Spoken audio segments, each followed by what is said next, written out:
will end with the story of a brother from our age group. The youngest one here is like 12, oldest, Allah alam. I'm 24, so we'll say in that age range, okay? And he's still, he's this century, he's not talking about the Prophet ﷺ's time.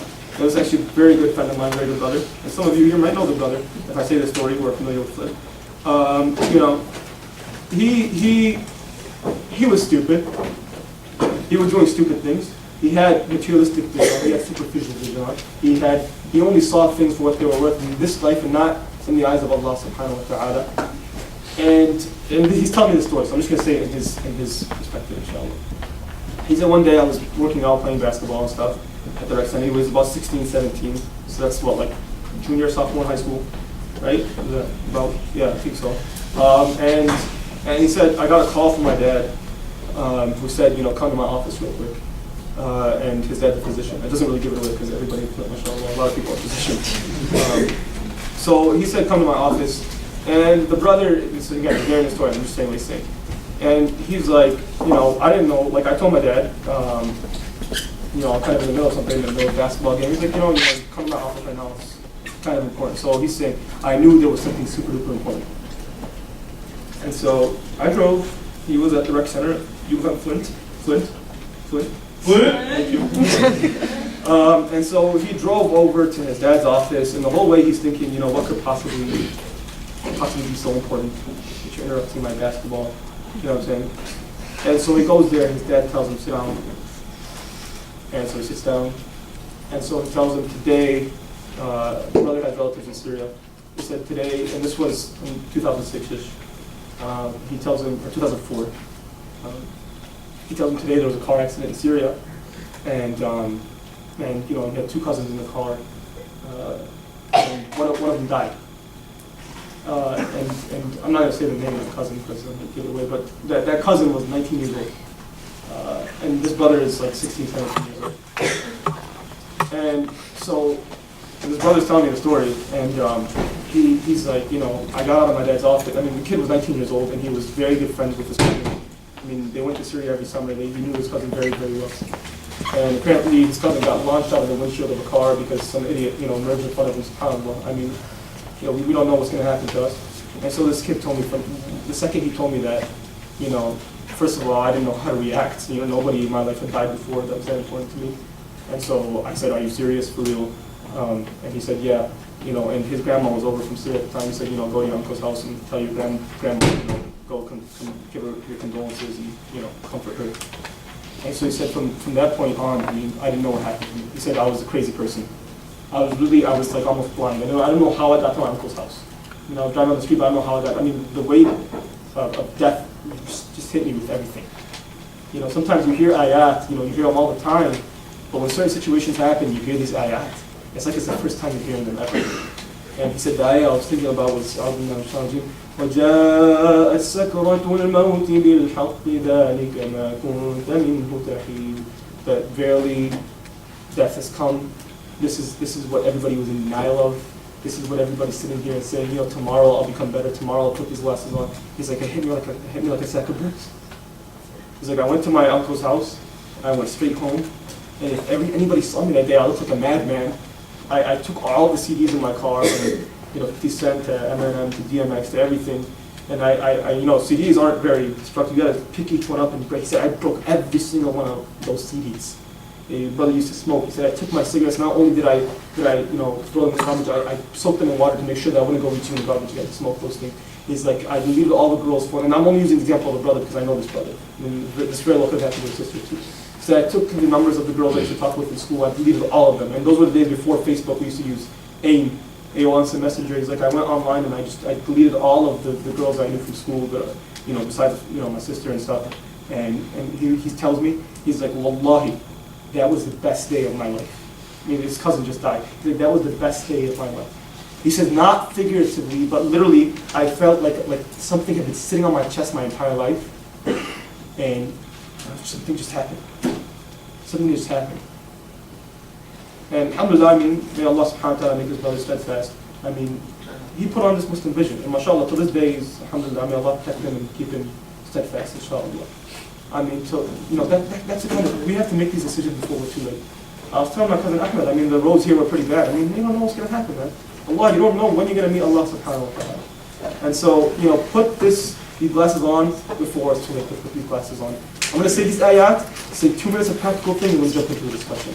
And these ayat I want to stop and think about. Allah subhanahu wa ta'ala says, أعوذ بالله من الشيطان الرجيم بسم الله الرحمن الرحيم اعلموا أنما الحياة الدنيا لعب ولهو وزينة وتفاخر بينكم وتكاثر في الأموال والأولاد كمثل غيث أعجب الكفار نباته ثم يهيج فتراه مصفرا ثم يكون حطاما وفي الآخرة عذاب شديد ومغفرة من الله ورضوان وما الحياة الدنيا إلا متاع الغرور.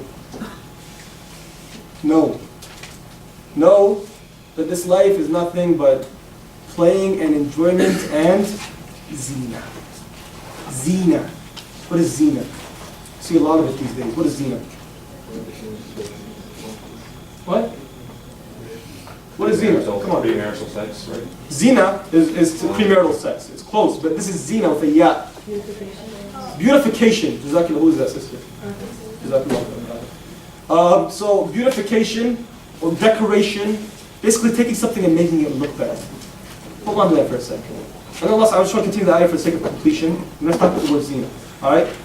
Zinatun كَمَثَلِ غَيْثٍ أَعْجَبَ الْكُفَّارَ نَبَاتُهُ. It's like rain that comes down from the sky, and the kuffar like their plants. Now what does kuffar mean? What does kuffar mean? No. What? I didn't even know what you said. I just said no. What? Non-believers is true, but that's not the linguistic meaning of kuffar. This guy will get a high five if he answers this correctly. I don't have $20 more to give you. Go ahead. Somebody raise their hand back there, no? Somebody said it here. What? We have Nabi. MashaAllah. You're on the fire today, MashaAllah. Good job. After session, high five. So it means to cover. So who covers? Who does covering? People who plant their seeds and cover, those are farmers. So kafar could also be a word used for people who farm. So if you kafara means to cover something. Kuffar are called, the non-believers are called kuffar because they cover up the truth. Alright, but in this ayah it's different, it's a linguistic meaning. Allah subhanahu wa ta'ala says, this life is like the rain that comes down and it feeds the earth, and these plants come out, and so the farmers like what they see. But subhanAllah, despite how beautiful it is, these plants, regardless of how strong they looked and how high they soared, these plants become yellow and wither and become brittle. You can pick it up in your hand and it fall apart. This is the example of this life. That, alhamdulillah, we have our health now. There are brothers and sisters who are in wheelchairs who their only wish is to make sujood. Alhamdulillah, we have time on our hands. I mean, I'll give a personal example. My cousin was 23 years old this year. He died in January of cancer. There's people who are in hospital beds right now as we speak. There was a brother at RIS who needed a kidney because he had no kidney, no functioning kidney, and he was going to die. So we have our health. SubhanAllah, but everything that we have right now, some way, somehow, whether we're 120 or whether we're 60, may Allah subhanahu wa ta'ala give us long lives and healthy lives, inshallah, the best lives, whatever they may be, long, short, Allah alam. May Allah give us the best. Say ameen. But this is the way this life is. Sooner or later, it's going to come to an end. It's going to come to an end. And the reality is, وَفِي الْآخِرَةِ عَذَابٌ شَدِيدٌ وَمَغْفِرَةٌ مِنَ اللَّهِ وَرِضْوَانٌ. That in the hereafter, forget this. Allah supposed to say, forget this. This is going to end. وَفِي الْآخِرَةِ. This is, put your Muslim vision on. Look this way. وَفِي الْآخِرَةِ عَذَابٌ شَدِيدٌ وَمَغْفِرَةٌ مِنَ اللَّهِ وَرِضْوَانٌ. That there's going to be a horrible punishment. But on the other hand, there's going to be a beautiful forgiveness from Allah subhanahu wa ta'ala, and you will be able to know that you attain the pleasure of Allah subhanahu wa ta'ala. So rewind a little bit. Allah subhanahu wa ta'ala describes al-hayat dunya as zina, as a decoration. Now it's around Christmas time, so we'll use the example of a Christmas tree. Why is a Christmas tree a Christmas tree? Because you put ornaments on it, because you wrap it up in Christmas lights, because you put that little angel with the star or whatever, I don't know what they do in Christmas, but you know, you put stuff, you make it, you beautify the tree. Like Sister Ghada used, actually the word beautify is probably a better term to use. Or maybe a more practical example for us that sit in masajid, inshallah, we all go to a masjid, they have maybe a light or like a chandelier, for example. The chandelier, what makes it so fancy? What makes the chandelier so fancy? These crystals and you know stuff dangling and you know it's just so intricate and like the light, the way it reflects off the crystals is just amazing. I mean, you couldn't, subhanAllah, if you sat there and looked at a chandelier for half an hour, you probably couldn't capture every side of that, even a tiny blinking chandelier. I mean, you could. I mean, it's something that's nice. But this is zina. The Christmas tree is zina. And what is Allah subhanahu wa ta'ala describing this life as? Zina. Decoration. What does that mean?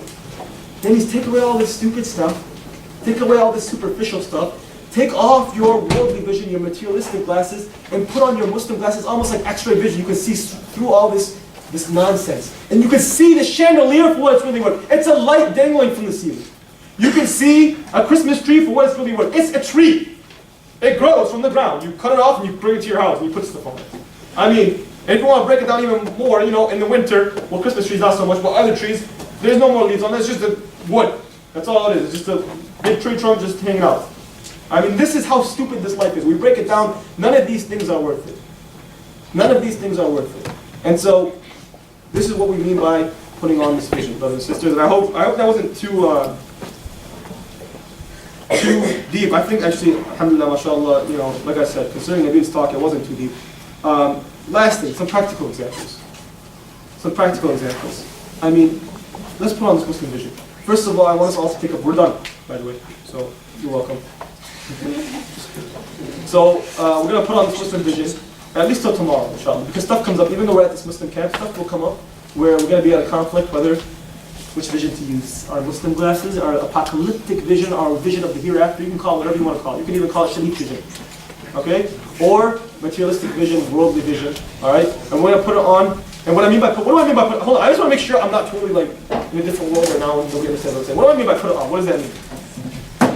See the world. Hey, what does that mean? I would practically, what does it mean? What's that? Look in the world in that perspective, okay. What? What?